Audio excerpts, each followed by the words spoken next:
Ameriki jamana a bena ka jamana kanabilali ni dɔw ko a ma ko yɛrɛma hɔrɔnya a b'o ɲɛnamaya la bi ye don kɛrɛnkɛrɛnlen de Ameriki jamana ka dɔfɔ kɔnɔna la cɛ ani muso Ameriki jamana kɔnɔna la olu de wulila k'u disi da Anglais jamana disi la yaasa u be se k'u yɛrɛ sɔrɔ cogoya min na maliden minnu be yan ani farafinaden minnu be yan jamana kɔnɔna la olu be nin don in u b'a ɲɛnamaya cogo di o hukumu kɔnɔna la an wulila ka se maliden dɔ ma yan a ɲɛfɔli k'an ɲɛna u bena nin don in u be kan k'a ɲɛnamaya cogo min na. Bon ne tɔgɔ ye Mohamed El Mansour Agalmahmoud ne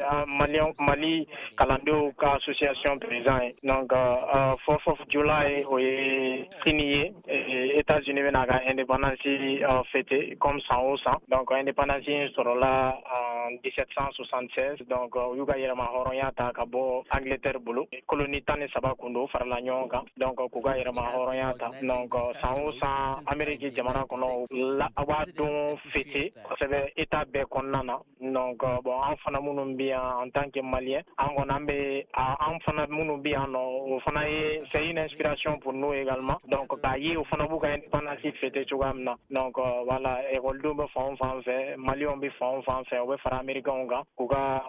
bi don in la ɲɛnɛmaya cogoya min na. A ka tɔn kɔnɔna la a bɛna nin don kɛrɛnkɛrɛnlen ɲɛnamaya cogo di. Anw yɛrɛ bɛna la ɲɛnɛmaya ka information passer mɔgɔw ma donc ka mɔgɔw bɛɛ ladɔnni a don na donc a don yɛrɛ fana an fana bɛ se ka ko minnu kɛ o de ye ka conférencew kɛ donc ka ɲɛfɔ mɔgɔw ɲɛna u y'u ka yɛrɛma hɔrɔnya sɔrɔ cogo di a taara cogo di u bɔra yɔrɔ jumɛn ka n'u yɛrɛ sɔrɔ u bɛ yɔrɔ min na bi donc an kɔni an bɛna la ɲɛnamaya ten en même temps ekɔlidenw minnu bɛ taa wɛrɛw fana na i b'a sɔrɔ u fana faralen don organisation wɛrɛw fana kan minnu b'a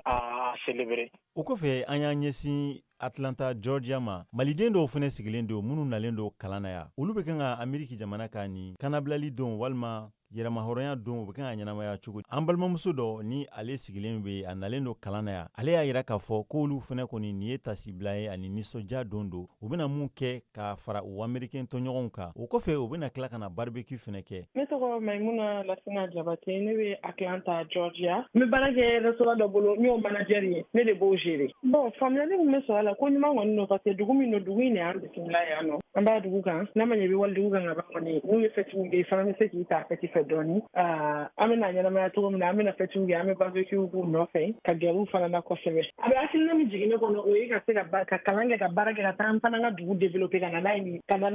ninnu bɛ ka mun kɛ ka se k'o ɲɔgɔn kɛ n ka jamana kan quoi parce que u ka jamana baaralen don ka ɲɛ an bɛ fɛn minnu ye yan nɔ n'olu bɛ mun kɛ ka ne kɔni o de ka kɛ n ka jamana kan an bɛ expérience fana sɔrɔ tuguni ka fara an ka dɔnta ninnu kan an bɛ se ka t'o fana di an ka malidenw ma minnu ma se ka opportunité sɔrɔ ka na yan nɔ.